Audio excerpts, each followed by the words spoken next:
werden in den nächsten Tagen Richtung Spanien starten. Da möchte ich jetzt so ein paar Informationen hier loswerden, was wir so da vorhaben, wo wir so sein werden. Und ich möchte noch ein bisschen was zu unserem neuen Vario Star sagen. Herzlich willkommen zu diesem Video.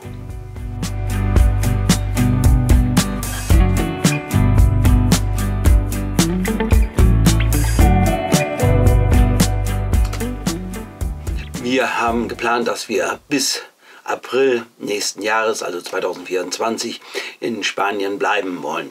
Wir werden nicht nur an einem Platz sein, sondern wir werden verschiedene Plätze anfahren.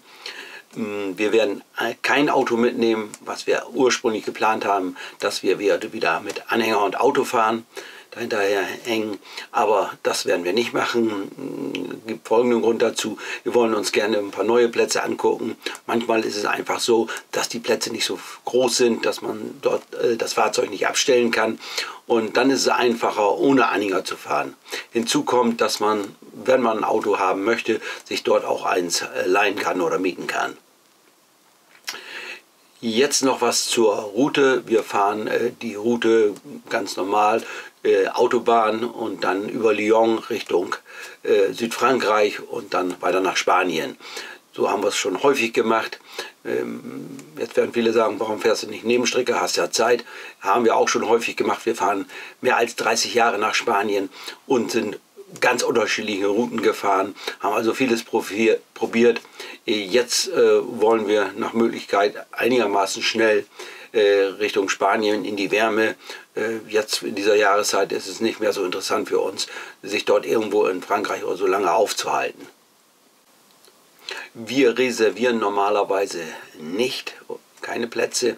Jetzt haben wir es aber doch gemacht, ganz einfach aus verschiedenen Gründen. Einmal ist ein Grund, unsere besten Freunde Lisa und Horst, die sind in Mazarrón auf dem Area Mazarrón Camping oder Camperpark, Area Mazarrón heißt er, glaube ich. Dort sind die und wir wollen die gerne treffen.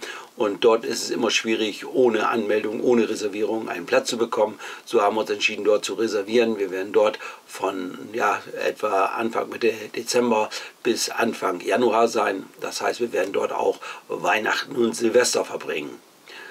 Wir werden dann auf jeden Fall zum Camping Mar Azul fahren in Palermo. Machen wir ja jedes Mal. Auch da werden wir wieder einige Wochen sein. Und dann haben wir noch den einen oder anderen Platz nicht reserviert, aber in unserer Planung. Mal schauen, wo wir so überall landen werden. Für uns ist es natürlich auch immer wieder schön, wenn wir ein paar neue Plätze wieder anfahren können und die auch in Videos vorstellen.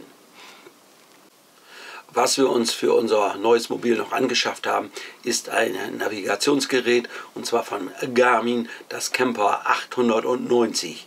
Wir haben viele Jahre das Camper, ich weiß nicht, 770, 760 genutzt und waren da immer mit zufrieden.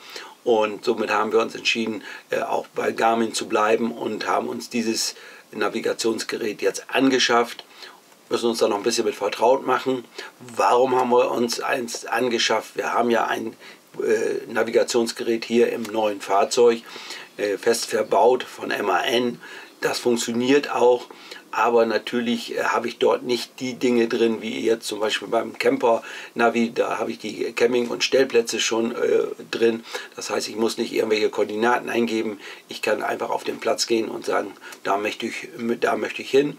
Und das geht natürlich bei so einem Navi von MAN nicht. Da kann ich natürlich die Koordinaten eingeben. Ist ein bisschen umständlich gemacht. Hier muss man die Koordinaten mit so einem Drehknopf immer hindrehen und bestätigen. Das war mir ein bisschen nicht so ideal und insofern haben wir uns dann für ein neues entschieden. Was natürlich auch geht bei dem MAN Navi, man kann mit Apple CarPlay, heißt es glaube ich, die ganze Geschichte vom Handy mit dort übernehmen. Das heißt, wenn ich vorher eine Route plane und die mit der Apple-Karte plane, dann kann ich die hier auf dieses Navi übernehmen. Hinzu kommt, dass man das fest eingebaute Navi von MAN nur von Fahrerseite einsehen kann und auch nur bedienen kann. Der Beifahrer hat da also keine Möglichkeit, da einzugreifen Und manchmal ist es ja so, dass man spontan seine Route verändern möchte. Und dann ist es eben schöner, wenn der Beifahrer die Möglichkeit hat, so ein Navigationsgerät zu bedienen. Jetzt noch ein bisschen was zum Gewicht unseres Fahrzeugs. Wir haben ja ein Fahrgestell von MAN mit einem Gesamtgewicht von 7,49 Tonnen.